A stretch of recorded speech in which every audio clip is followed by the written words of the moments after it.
매일 버티기만 삶에 반항하기 카미가 전하는 부조리 속의 용기. 나 지금 뭐하고 있는 거지? 하루하루가 그냥 지나가기만 해. 버티는 것 외엔 아무것도 못하고 있어. 많은 사람들이 이런 마음을 한 번쯤은 느껴봤을 겁니다. 목표를 잃은 건 아닌데 그 목표가 나에게 점점 멀어지는 느낌.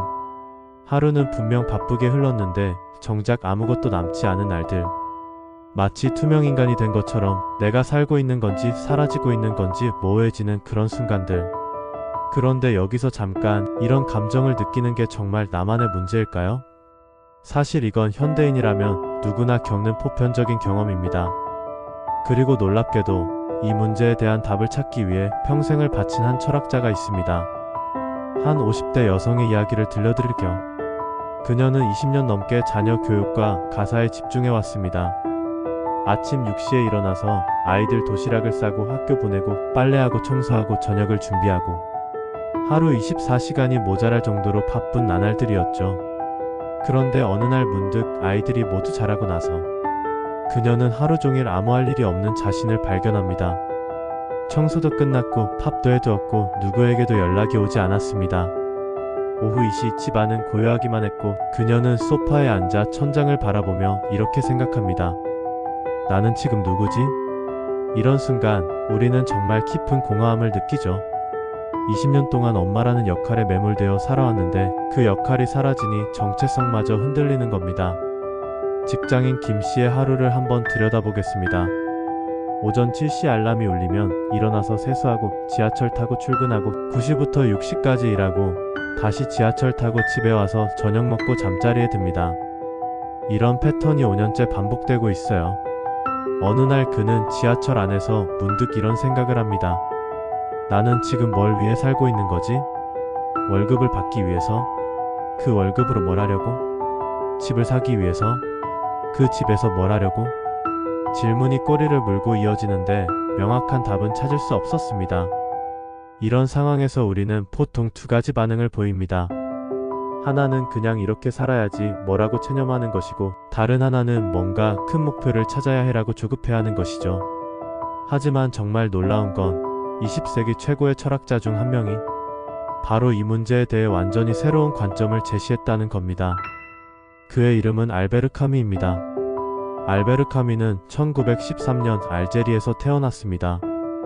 그는 어려서부터 가난과 질병에 시달렸고 1차 대전과 2차 대전을 모두 겪으며 인간 존재의 무의미함을 뼈저리게 체험했습니다. 전쟁 중에 그는 수많은 사람들이 아무 이유 없이 죽어가는 것을 보았고 이렇게 자문했습니다. 도대체 인간은 왜 사는가? 그의 가장 유명한 작품 중 하나가 바로 시지프 신화입니다. 여기서 그는 이렇게 말합니다. 시지프를 행복한 사람이라고 생각해야 한다. 시지프는 그리스 신화에 나오는 인물로 신들의 벌을 받아 무거운 바위를 산꼭대기까지 밀어올리는 일을 영원히 반복해야 하는 운명에 처한 사람입니다. 바위는 정상에 도달하자마자 다시 아래로 굴러떨어지고 시지프는 다시 바위를 밀기 시작합니다. 끝없는 반복. 이 이야기를 들으면 누구나 이렇게 생각할 겁니다. 이보다 더 불행한 삶이 어디 있어? 하지만 카미는 정반대로 말합니다. 시지프는 행복하다고. 왜 그럴까요? 여기에 카미 철학의 핵심이 숨어 있습니다. 카미는 우리 삶이 본질적으로 부조리하다고 말합니다. 부조리란 무엇인가요? 우리는 삶에서 의미를 찾으려고 하지만 우주는 우리에게 명확한 답을 주지 않는 상황을 말합니다. 마치 벙어리에게 질문하는 것과 같죠. 하지만 여기서 중요한 건 카미가 이 부조리를 부정적으로만 보지 않는다는 점입니다. 오히려 그는 이 부조리 속에서 인간의 진정한 자유를 발견합니다. 그가 바위를 끌어올리는 그 순간 그는 자신의 삶을 선택한 것이다. 카미에게 중요한 건 바위를 밀어올리는 결과가 아니라 행위 자체입니다. 시지프는 바위가 다시 굴러 떨어질 걸 알고 있습니다. 그럼에도 불구하고 그는 다시 바위를 밀어올립니다. 이때 그는 운명에 굴복하는 것이 아니라 자신의 삶을 주체적으로 선택하는 것입니다. 이 관점에서 보면 우리가 매일 반복하는 일상도 완전히 다르게 보입니다. 출근하고 일하고 퇴근하는 것, 밥 먹고 잠자는 것, 이 모든 것이 바위를 밀어올리는 것과 같습니다. 결과가 뻔하더라도 그 행위 자체를 선택하는 순간 우리는 자유로워집니다. 그런데 이런 철학적 이야기가 현실에서 정말 도움이 될까요? 실제 사례를 통해 확인해 보겠습니다. 40대 중반의 박 씨는 한 중견기업에서 15년 동안 일해왔습니다. 처음에는 열정이 넘쳤죠. 승진도 하고 연봉도 올리고 더 큰 프로젝트를 맡게 되겠다는 목표가 있었습니다. 하지만 어느 순간부터 그의 일이 더 이상 의미 있게 느껴지지 않았습니다. 승진은 더뎠고 보람도 없고 월급도 늘 제자리. 더 심각한 건 그의 업무가 회사 전체에서 얼마나 중요한 역할을 하는지도 모르겠다는 것이었습니다. 매일 아침 출근길에 그는 생각했다고 합니다. 이걸 왜 하고 있지? 이런 상황에서 많은 사람들이 이직을 고려하거나 아니면 체념하고 그냥 살아가죠. 하지만 박성호 씨는 다른 선택을 했습니다. 그는 퇴근 후 매일 20분씩 자전거를 타기 시작했습니다. 처음엔 단순히 스트레스 해소용이었죠. 집 근처 공원을 한 바퀴 도는 것, 그게 전부였습니다. 하지만 점차 그 시간이 그에게 특별한 의미를 갖게 되었습니다. 그는 말합니다. 하루 중 유일하게 내가 나로 있는 시간이에요. 직장에서는 부장이고 집에서는 아빠고 남편인데 자전거 위에서만큼은 그냥 저 자신이거든요. 그 자전거 위에서 그는 생각하고 감정을 정리하고 어떤 날은 그냥 바람을 맞으며 존재만으로도 위로받았습니다. 별것 아닌 일상의 변화였지만 그의 삶은 완전히 달라졌습니다. 예전에는 하루가 그냥 지나가기만 했는데 이제는 하루를 살아내고 있다는 느낌이 들어요. 그는 여전히 같은 직장에서 일하고 같은 업무를 합니다. 하지만 그 20분의 자전거 시간 덕분에 버티는 하루가 아닌 살아낸 하루로 느껴졌다고 말합니다. 이 이야기에서 우리는 카미의 철학이 어떻게 현실에 적용되는지 볼 수 있습니다. 중요한 건 거대한 의미를 찾는 것이 아니라 작은 선택들을 통해 주체적으로 살아가는 것입니다. 하지만 여전히 의문이 남습니다. 정말 의미 없는 일상도 가치 있는 걸까요? 카미는 이렇게 말합니다. 삶이 반드시 의미 있어야만 살 가치가 있는 것은 아니다. 오히려 의미가 없다고 느끼는 순간에도 우리는 스스로를 증명할 수 있다. 이 말은 정말 혁명적입니다. 우리는 보통 삶의 의미를 찾아야 한다고 생각하잖아요. 꿈을 찾고 목표를 세우고 성취해야 한다고. 하지만 카미는 의미를 찾지 못해도 괜찮다고 말합니다. 더 나아가 그는 의미를 찾으려는 노력 자체가 때로는 우리를 더 고통스럽게 만들 수도 있다고 지적합니다. 왜냐하면 우주는 우리에게 명확한 답을 주지 않기 때문이죠. 그렇다면 우리는 어떻게 살아야 할까요? 답은 살아내는 것 자체에 있습니다. 매일 일어나서 하루를 보내는 것, 사람들과 관계를 맺는 것, 작은 기쁨과 슬픔을 느끼는 것. 이 모든 것이 바로 우리가 존재한다는 증거입니다. 30대 초반의 이 씨는 대학을 졸업하고 취업했지만 자신이 진짜 원하는 일이 무엇인지 알 수 없었습니다. 친구들은 저마다 명확한 목표를 가지고 있는 것 같았는데 그녀만 혼자 방황하는 것 같았어요.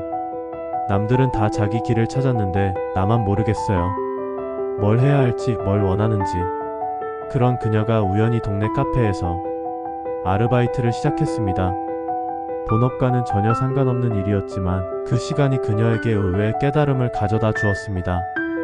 손님들이 커피를 마시고 맛있네요 라고 할 때 그 순간만큼은 내가 누군가에게 작은 행복을 준 것 같아요. 거창한 의미는 아니지만 그게 좋았어요. 그녀는 아직도 자신의 천직을 찾지 못했습니다. 하지만 더 이상 그것 때문에 고민하지 않습니다. 대신 오늘 하루를 어떻게 살아낼지에 집중합니다.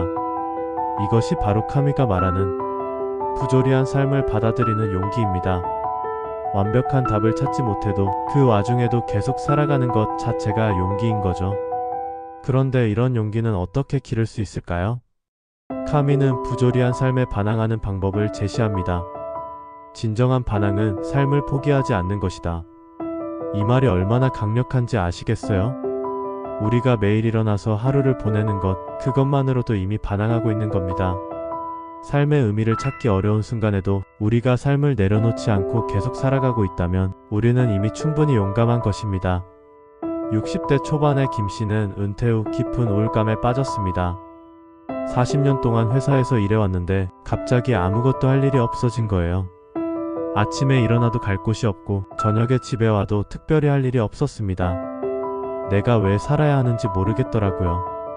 아무도 나를 필요로 하지 않는 것 같고. 그런 그가 어느 날 동네 산책을 나갔다가 혼자 앉아있는 길고양이를 발견했습니다. 그냥 지나칠 수도 있었지만 그는 편의점에서 캣푸드를 사서 고양이에게 주었습니다. 고양이는 경계하면서도 음식을 먹었고 그 모습을 보며 김씨는 작은 보람을 느꼈습니다. 그 다음 날도 그는 같은 곳에서 고양이를 만났습니다. 점차 고양이는 그에게 익숙해졌고 그는 고양이에게 나비라는 이름을 지어주었습니다. 나비 때문에 하루하루가 다르게 느껴져요. 작은 일이지만 내가 누군가를 돌보고 있다는 생각이 들어요. 김씨는 여전히 은퇴 후 삶의 큰 목표를 찾지 못했습니다. 하지만 매일 나비를 만나는 것 자체가 그에게는 삶을 계속 살아갈 이유가 되었습니다. 이것이 바로 카미가 말하는 반항입니다. 거대한 의미를 찾지 못해도 작은 일상을 통해 삶을 지속하는 것, 그 자체로 이미 충분히 의미 있는 행동인 거죠. 카미는 시지프 신화의 마지막 부분에서 이런 상상을 합니다.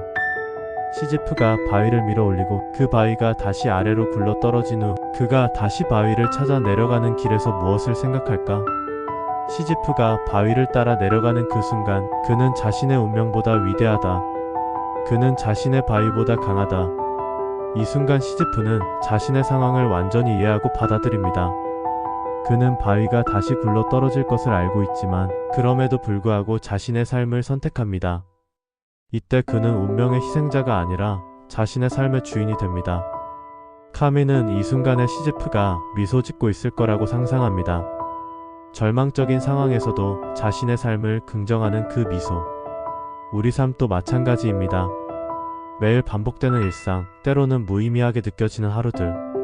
하지만 그 와중에도 우리는 선택할 수 있습니다. 그 하루를 어떻게 살아낼지, 어떤 마음가짐으로 임할지.